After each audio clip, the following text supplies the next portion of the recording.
que no ande tirando su veneno, como Vicente Fox Quesada, también el expresidente de México, ante declaraciones como esta del presidente Andrés Manuel López Obrador, de que para mediados del año veremos la recuperación. Dice Vicente Fox en Twitter: promesas, promesas y más promesas. Ya llevas 3 años, la mitad del sexenio a la basura, caminando hacia atrás como el cangrejo, le escribe al presidente Andrés Manuel López Obrador. Y en algo que ya había hecho referencia, en una nota que publica el periódico El Universal, que la pobreza extrema se dobletea, se va al doble pese a apoyos del gobierno. Vicente Fox le escribe al presidente Andrés Manuel López Obrador: primero los pobres, dijo hasta el cansancio, lo que cuenta son los hechos, no los dichos. Y es que la nota del Universal asegura que la pobreza extrema en nuestro país se ha dobleteado pese a los apoyos del gobierno. Pasó del 10.6% en 2019 a 18.3% en el 2020, de acuerdo a la CEPAL, que los recursos de programas tuvieron poco efecto contra el problema. Pero para hablar precisamente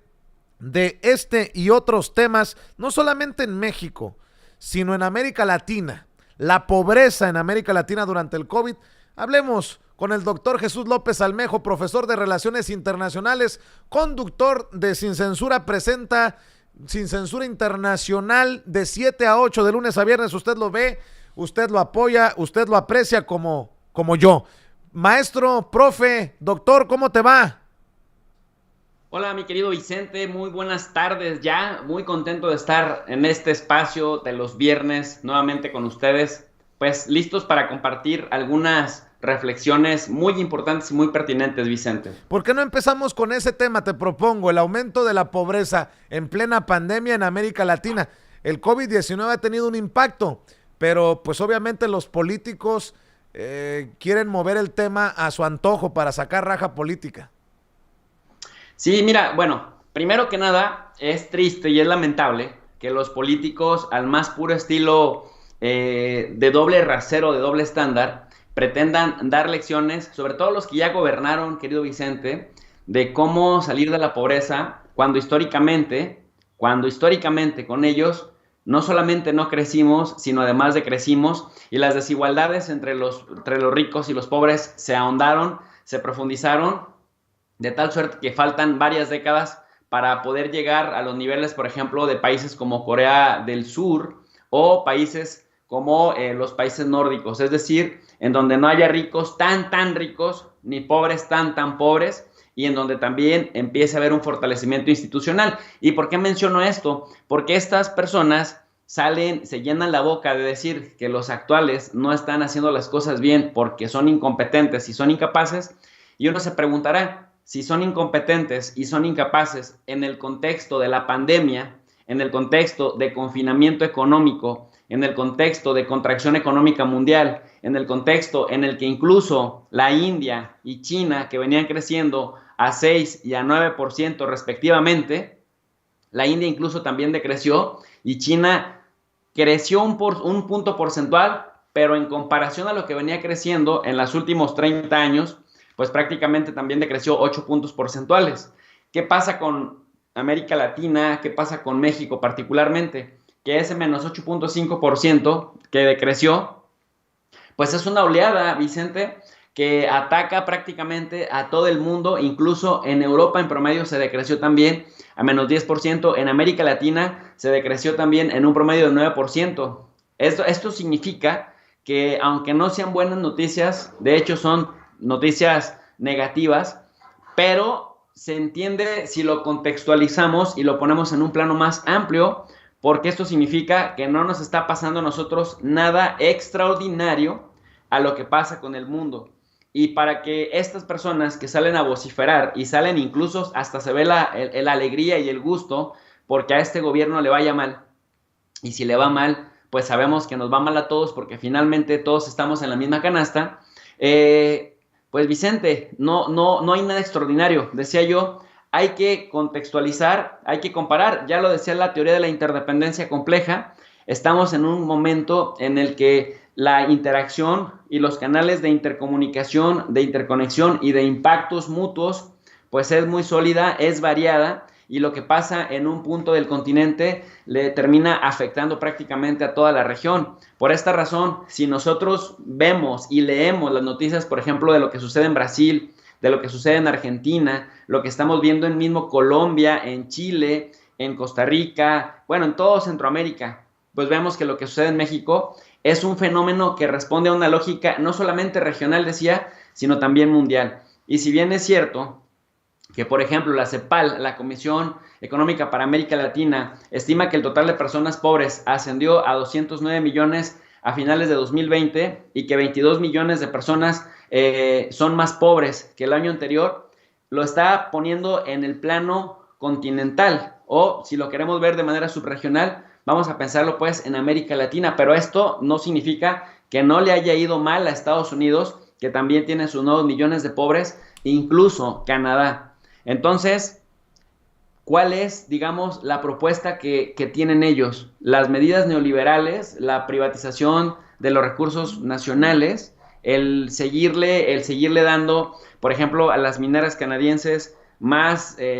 concesiones, el dejar que paguen impuestos y que se vayan tan tranquilas. O sea, ¿qué es lo que proponen? El aumento es general y me parece que en proporción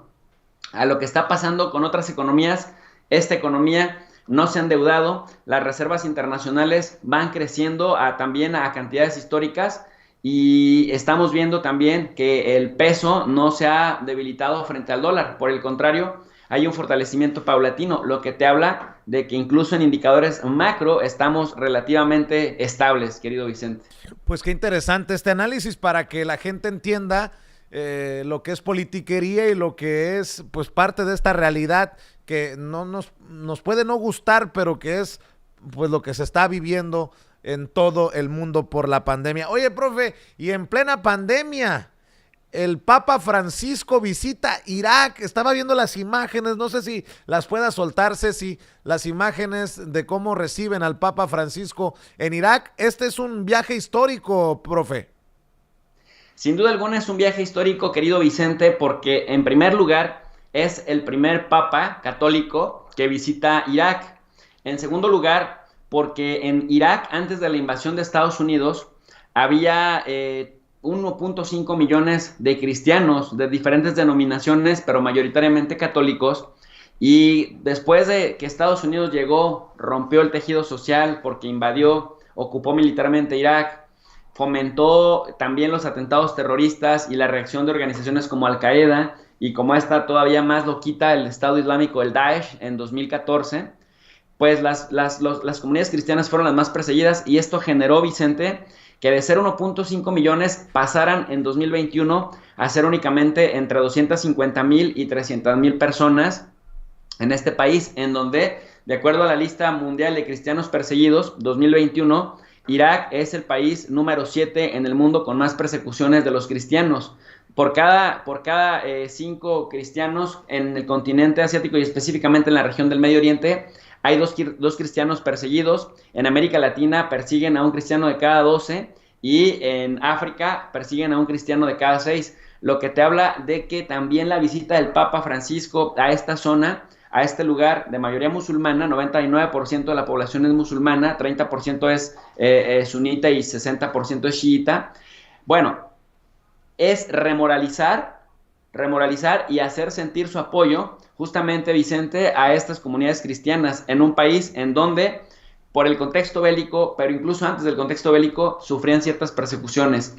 Por otro lado, también es importante señalar que manda un mensaje directo a remoralizar no solamente a las comunidades cristianas de Irak, sino también a las comunidades cristianas de Líbano, de Palestina, del mismo Israel, que hay también un 3% de cristianos en Israel, y por otro lado, pues a los coptos de Egipto, que también han sido perseguidos por la violencia de los extremistas. En ese sentido, me parece que tienes como varios frentes, porque es retomar el protagonismo histórico que llegó a tener el Vaticano en la región, que se había perdido un poco en los últimos años de Juan Pablo II y en la administración de Benedicto XVI, y que el Papa Francisco lo había mantenido en stand-by, pero que ahora justamente, de hecho este viaje lo tenía planeado hacer un año antes, pero este viaje lo hace en este contexto, en este momento, justamente para recuperar, digamos, ese papel protagónico que tuvo el Vaticano en esta región. Oye, profe, y para cerrar, déjame proponerte una reflexión sobre este tema de que ponen entredicho a los consulados mexicanos. ¿Qué tan importante es el tema? Le renunció el jefe de oficina a Marcelo Ebrard por cómo están las cosas, palabras más, palabras menos. Pero hay una situación ahí en el consulado de San Antonio.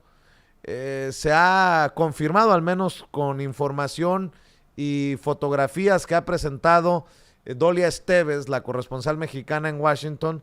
que han recibido documentos que son exclusivos para los paisanos que vivimos y trabajamos en Estados Unidos. Dos ministros de la Suprema Corte de Justicia de la Nación. De hecho, por ahí también se demuestra un amiguismo al declarar una parte del consulado con el nombre de una de las ministras. Este turismo, incluso se habla de turismo por las vacunas, porque se hablaba de que se habían ido a vacunar estos ministros al consulado de San Antonio. Todo parece indicar que no hubo vacunas, pero sí matrículas consulares. Dame tu opinión si es que le has puesto atención a todo este escándalo, que sí, en efecto, es un escándalo porque no va de la mano con lo que ha establecido el presidente Andrés Manuel López Obrador, de acabar con los privilegios, de acabar con los amiguismos, de acabar con estas prácticas que, pues, todo parece indicar quedan en evidencia en consulados como el de San Antonio. Sí, querido Vicente, y sabes algo, ya lo habíamos comentado anteriormente. Yo hablaba, de hecho alguna vez me hicieron a mí, bueno, se me vino una andanada de ataques aquí en las redes sociales, porque alguna vez yo critiqué algo que el presidente había dicho, que era el que había terminado con la corrupción por decreto. Y yo decía que eso era ridículo, pensarlo y decirlo, porque, Vicente, cuando el hombre es fuerte, las instituciones se debilitan. Y el peligro de que se debiliten las instituciones tiene que ver con que cuando se muere el hombre, o se va el hombre, o desaparece el hombre de la escena pública, las instituciones siguen siendo débiles. Por el contrario, decía yo en aquella ocasión que había que trabajar pensando en fortalecer a las instituciones para que las instituciones tengan una especie como de vida propia y que independientemente de los hombres que vayan llegando, las instituciones sean lo suficientemente sólidas como para poder resistir los embates de hombres que llegan al poder justamente para debilitarlas. ¿Por qué? Porque las instituciones tienen una vida más prolongada, más larga. Mira, por ejemplo, una institución, la Presidencia de México, una institución, el Congreso de la República, una institución, el Senado de la República. Si nosotros nos metemos a ver, por ejemplo, noticias de 1856 o de 1875 o de 1920 o de 1930, vamos a encontrar las operaciones de estas instituciones y su vida propia. Vamos a encontrar cómo era el Ministerio del Exterior o la Secretaría de Relaciones Exteriores. Vamos a encontrar muchos ejemplos, querido Vicente, de por qué las instituciones tienen una vida más longeva que la de los hombres. El problema con instituciones débiles es que se forman al interior de estas instituciones cotos de poder de grupos influyentes que secuestran a las mismas para servirse y para beneficiar a ciertas cúpulas. Entonces, yo no estoy diciendo que el presidente López Obrador no esté emprendiendo una campaña tremenda en contra de la corrupción. Lo que estoy diciendo es que me parece demasiado arriesgado y aventurado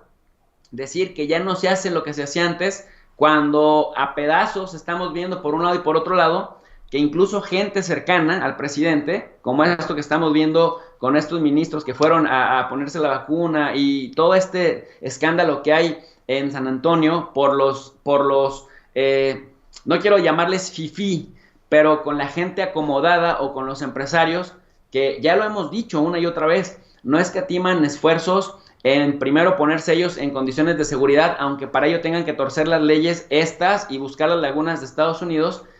a diferencia del pueblo. En ese sentido, pues, me parece que debiera seguirse trabajando con mesura el tema del combate a la corrupción, por lo menos en la escena pública, no cantar victoria antes de tiempo y seguir apretando tuercas. Y otra cosa, Vicente, mira, yo el otro día en Sin Censura Internacional relataba una noticia sobre la corrupción, por ejemplo, del presidente Nicolás Sarkozy en Francia, que lo acaban de condenar a 3 años de prisión. Y yo decía que en todos los países se cuecen habas, en Estados Unidos, en Canadá, en Francia, incluso en los países nórdicos. Es decir, casi es una condición natural que la gente tienda a torcerse, que la gente tienda a ser ambiciosa y por lo tanto a maximizar su poder, aunque para ello tenga que torcer la ley. ¿Cuál es la diferencia, Vicente, entre estos países y países como el nuestro, en América Latina? El tema del combate a la impunidad, es decir, se combate la corrupción no permitiendo la impunidad y eso se da con castigos severos de acuerdo a las leyes que se tengan, también haciendo más rígidas las leyes, pero también haciendo lo que se conoce en Estados Unidos como el enforcement. A mí me parece que mientras los funcionarios mexicanos de cualquier nivel y de cualquier poder, ya sea legislativo, ejecutivo, judicial, empezando también por los niveles, por lo menos del 1 al nivel 10, que son los de la cúpula, no va a pasar gran cosa, por mucho que se diga que se combate la corrupción, si no empezamos a erradicar la impunidad, porque la impunidad, cuando la gente se queda sin castigo, mira esto que pasa, por ejemplo, con Cabeza de Vaca. ¿Cómo es posible que el tipo produzca millones y millones y millones y millones y se presuma como el gran empresario y pretenda además salir impune y pretenda además envolver a la gente de Tamaulipas en una bronca que es suya y que nos quiera ver la cara a todos los mexicanos, por ejemplo, y el señor piense que se va a ir tan tranquilo por la libre? Qué pena o qué tristeza daría que las instituciones mexicanas, en este caso la Fiscalía, no diera gato con bola para poderle aplicar la ley. Es que ni siquiera se trata de un tema de revanchismo o mucho menos, sino de aplicar la ley para desincentivar a otros funcionarios, querido Vicente, sean gobernadores, sean funcionarios estatales, legisladores estatales o federales, pero que la cúpula mexicana empiece a sentir el rigor de sus acciones, porque no solamente es que se roben patrimonio para ellos y aseguren a su familia, es que lo hacen a costilla del patrimonio de la gente, del patrimonio del erario público, valga la redundancia. Entonces, esto que estamos viendo en algunas instancias de la Secretaría de Relaciones Exteriores, pues merece, sí, que le arrojen luz, que estas prácticas que se llevaban en secrecía se exhiban, pero que no solamente se quede en la nota pública, sino que además se combata frontalmente con la ley en la mano para desincentivar a que la corrupción siga ahí presente, porque un gran incentivo de la corrupción pues es la impunidad, el que las cosas se quedan sin castigo. Así es. El profe Jesús López Almejo, usted lo ve conduciendo Sin Censura Internacional de 7 a 8 de la noche de lunes a viernes y obviamente hay que apoyarlo. ¿En dónde, Jesús, para que siga creciendo tu canal? Pues que nada, primero que nada, gracias Vicente por el espacio que me permite tener en Sin Censura Internacional de 7 a 8 de la noche de lunes a viernes y luego también invitar a la gente a que se suscriban al canal de Tu Profe de RI. Tu Profe de RI significa que es un canal de relaciones internacionales en donde analizamos la geopolítica, los escenarios regionales del mundo, las organizaciones internacionales, pero además pues son sesiones gratuitas universitarias porque en la descripción de cada video les ponemos una lectura en formato PDF para que la gente complemente la exposición oral con la lectura como pasa, como sucede en las universidades públicas y privadas de este país, de tal suerte que el único requisito para que la gente acceda es que tenga ganas de aprender independientemente de su grado académico o de su grado escolar. Así que pues todos invitados a Tu Profe de RI y también a Sin Censura Internacional de 7 a 8 de la noche. Profe, te mando un abrazo, como siempre. Muchas gracias, Vicente. Los abrazos, saludos a Ceci y a don David. Nos vemos pronto. Eso es el profesor de Relaciones Internacionales, el doctor Jesús López Almejo. Antes de